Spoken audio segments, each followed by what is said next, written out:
अस्सलामु अलैकुम वरहमतुल्लाहि वबरकातुहू। उम्मीद करता हूँ कि आप हज़रात खैर व आफ़ियत से होंगे।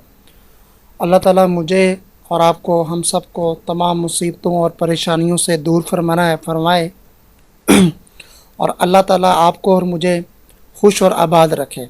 आज मैं आपके लिए बहुत ज़्यादा कीमती वीडियो लेकर आया हूँ, जो कि 10 ऐसे काम हैं, जो बंदा ये 10 काम करेगा वो कभी अमीर नहीं हो सकता।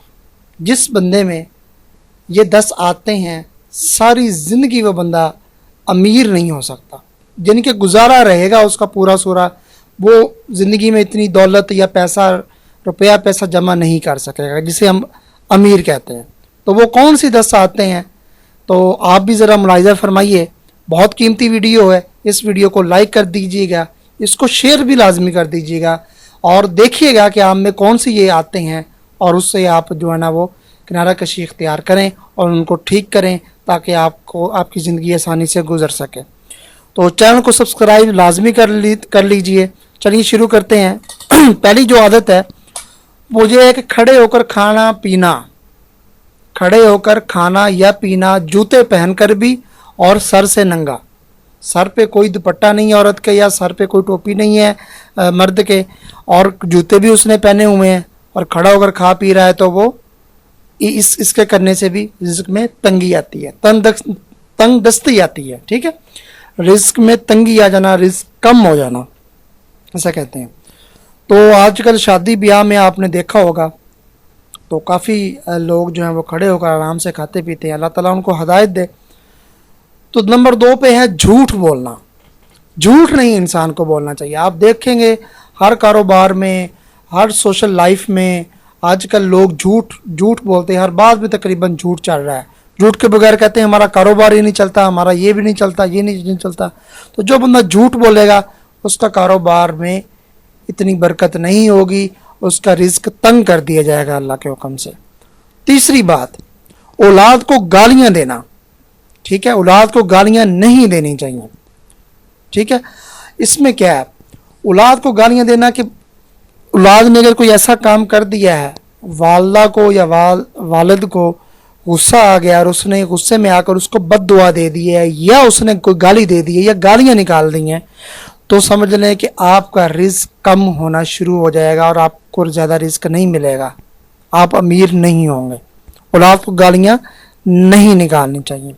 नंबर 4, वॉशरूम में बातें करना। कुछ हजरात ऐसे होते हैं, नहाने लगते हैं, जब वो गुस्ल करने लगते हैं तो वो शावर ऊपर से चल रहा होता है और नीचे से हाँ क्या बात है, क्या वाह मुझे मज़ा आ रहा है, तरह तरह। कुछ लोग गुनगुनाते भी हैं, अल्लाह माफ़ करे। कुछ लोग बातें करते हैं। वॉशरूम में अगर बातें करेंगे आप, तो आपकी तंदुरुस्ती जो है ना वो ज़रूर होगी और आपके पास इतना रिज़्क नहीं आएगा, बहुत कम कर दिया जाएगा रिज़्क। नंबर 5 है कि मेहमानों को बोझ समझना। यानी कोई मेहमान घर में आ जाए तो ऐसे शक्ल अपनी बना लेना कि ये क्या मुसीबत आ गई है, खर्चा हो जाएगा इतना, अब ये इतने दिन रह रहा है, अब ये हो रहा है वो हो रहा है।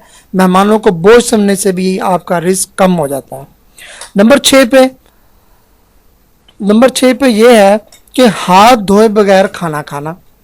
यानी कि हाथ नहीं आपने धोए और बिस्मिल्लाह भी आपने नहीं पढ़ी और खाना आपने खा लिया। खाना जो भी है, सुबह का है, दोपहर का है, शाम का है, रात का है, जब भी है खाना, जब भी आपने खाना है हाथ धोकर खाना है, बिस्मिल्लाहिर्रहमानिर्रहीम पढ़कर खाना है। अगर आप ये दोनों काम नहीं करेंगे, बिस्मिल्लाह नहीं पढ़ेंगे और जो है वो हाथ भी नहीं धोएंगे, तो आपका रिज़्क कम कर दिया जाएगा। नंबर 7, खाने के बर्तन को अच्छी तरह साफ़ नहीं करना।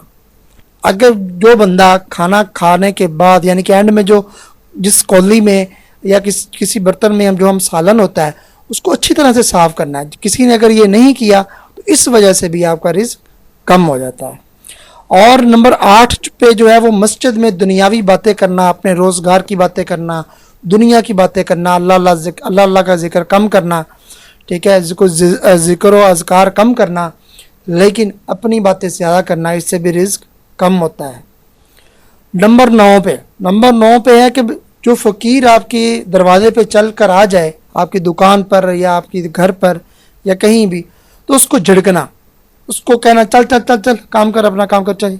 ये वाला जो लहजा है, یا یہ والی جو بات ہے یہ اللہ کو نہیں پسند. اگر آپ کے پاس اتنی گنجائش نہیں ہے اس کو دینے کے لیے کچھ بھی پیسہ یا کوئی بھی چیز, تو آپ اس کو اخلاق کے ساتھ کہیں کہ بھائی اللہ آپ کا بھلا کرے, تو میرے پاس یہ چیز نہیں یا یہی چیز ہے میری حیثیت کے مطابق یہ ہے, آپ اللہ بھلا کرے آپ کہیں اور سے جا کر لے لیں, میرے پاس نہیں. اخلاق کے ساتھ پیش آئیں. جھڑکنے سے بھی فقیروں کو اللہ تعالیٰ رزق میں کمی کر دیتا ہے.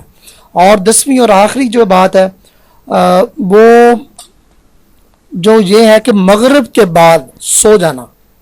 کچھ لوگ ہوتے ہیں کہ وہ مغرب کے بعد سو جاتے ہیں, حالانکہ سنت ہے کہ عشاء کے بعد سونا چاہیے.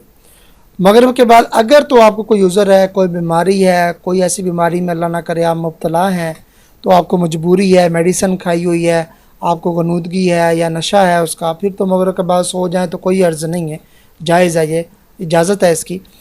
تو اگر جان بوجھ کر مغرب کے بعد سونا تو اس سے رزق جو ہے وہ کم ہو جاتا ہے. تو میں نے یہ آپ کو باتیں بتا دی ہیں, اور یہ بہت قیمتی باتیں ہیں, اس کو آپ سنبھال کر رکھیے. اس کو دیکھیے کہ ان میں سے 10 عادتوں میں سے کون سی عادت آپ میں ہے وہ آپ چھوڑیے اور ٹھیک کیجیے ان کو. انشاءاللہ تعالیٰ دیکھیے گا کہ کیسے روپیہ پیسہ و دولت آپ کے پاس آتی ہے اور آپ کیسے امیر ہوتے ہیں. حلال رزق انشاءاللہ آپ کی طرف آئے گا. میں امید کرتا ہوں آپ کو ویڈیو پسند آئی ہوگی. اس کو لائک بھی کر دیجئے, اس کو شیئر بھی کر دیجئے, اور چینل کو سبسکرائب بھی کر دیجئے. اگر آپ کو کوئی کوسچن ہے تو آپ جو ہے وہ کمنٹ سیکشن میں مجھ سے پوچھ سکتے ہیں. ملتے ہیں نیکسٹ ویڈیو میں, تب تک کے لیے اجازت دیجیے. اللہ حافظ. السلام علیکم ورحمۃ اللہ وبرکاتہ.